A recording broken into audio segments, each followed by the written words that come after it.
On the shooting attacks on 2 mosques in the New Zealand city of Christchurch. 49 people are known to have died. Dozens more are being treated in hospital for gunshot wounds. Witnesses say at least one gunman opened fire on worshippers at the mosques as they were gathering for Friday prayers. Well, one man in his 20s has been charged with murder. 2 other men and 1 woman were detained in the areas around the mosques, but police have established one at least had no involvement. Police are investigating reports that an attacker live-streamed their actions.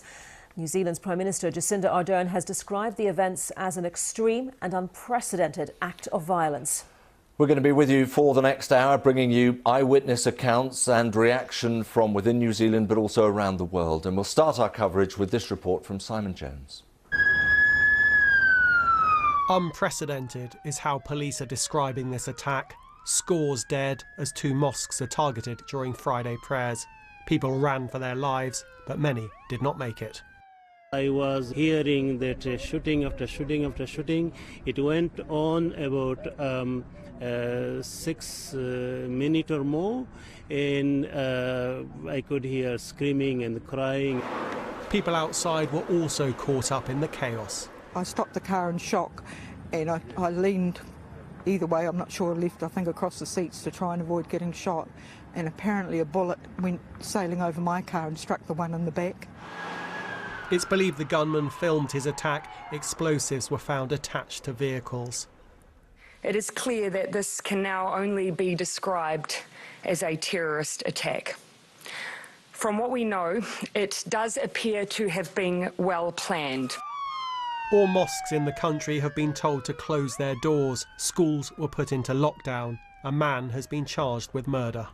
That part of our investigation will be to look back at every possibility to ensure that we in law enforcement and security didn't miss any opportunities to prevent this horrendous event. The Australian Prime Minister said one of those arrested is from his country. I can confirm that the individual who was taken into custody, I've been advised, is an Australian-born citizen. And obviously that element of the investigation Australian authorities are involved in. A community and a country now trying to comprehend one of its darkest days. Simon Jones, BBC News. And just to bring you right up to date, the Prime Minister Jacinda Ardern did say categorically in her last briefing, which was not long ago, that this is being perceived very much as a terrorist attack, although she also conceded that those people who've been arrested were not on any security watch list.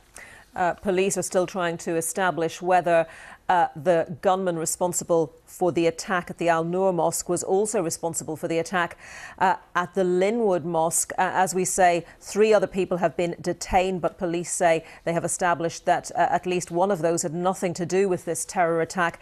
They say they are trying to understand what, if any, connection the other 2 people apprehended had to these terror attacks.